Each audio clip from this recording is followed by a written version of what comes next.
Yahoo! Ako nga pala si Noel, isang OFW dito sa Japan, pero ang buhay ko ay simple lamang. Ngayong araw pala ay lalabas kami ng pamangking ko, o diba ang gwapo niya. Tapos, sinasama ko yung ate ko. Ayaw niya sumama kasi pagod daw siya. Masakit daw yung paa niya tsaka yung katawan niya. Kaya ayan, mukha siyang problemado. Sabi ko magpalit na siya ng trabaho. Kaya iniwan na lang namin siya. So, sasakyan na kami ng pamangkin ko sa sasakyan namin. Ay yung sasakyan namin. Para siyang jeep. Hindi ko mawari kung ano talaga yung sasakyan namin. Kung jeep ba o kotse. Ayan, ang bilis magmaneho ng pamangkin ko. Tingnan nyo naman sa daan sa Japan. Walang katao-tao. Hanggang sa hindi ko alam. Ang bilis pala niya magmaneho. Para siyang The Flash.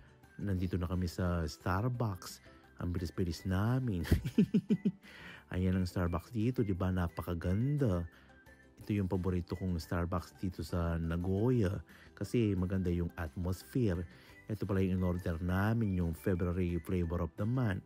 Kulay na kulay pula. Meron pa siyang pag-gold. Di ko alam kung pwede yung isang la. Diba? Mukhang masarap ito. Diyos ko. Pulang-pula parang dugo. Kaya tinikman ko na. Ang bakla, ayan, tinikman na yung masarap na flavor of the month ng Starbucks, pero yung noo, ganun pa rin. Wala ng buhok. Baka may gusto mag-sponsor ng buhok sa akin dyan.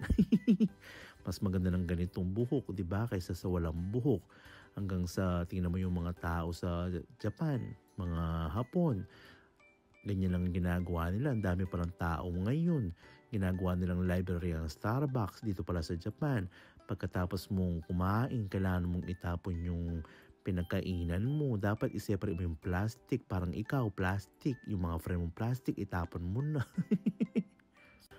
Yan, lumabas na kami ng pamangking ko kasi natapos na kaming magkape. Pero hindi naman kape yung order namin. Meron pala kaming conversation dito ng pamangking ko habang nagmamaneho siya. Kayo na lang humusga.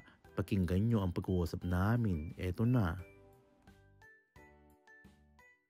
Yeah, me too. I need to study Japanese. Japanese wa karanai. Yeah, you study English. Yes. But I need to study Japanese. Nihongo wa musukashi ne. Yes. We decided to make a single to raise money. Japanese British charity that do amazing work. spell Because English only A, B, C, D yan eh. But Japanese wa katakana, hiragana, kanji. Katakana wa nani? Tabun okay. Yeah, hiragana and kanji.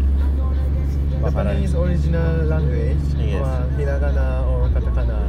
Then kanji wa Chinese. Ah, kanji Chinese. Yes, all the Chinese. Then Japanese style. Ay, lumabas na ako ng kotse. Dumugo na yung ilong ko sa pag-uusap namin. Naku. Bye-bye.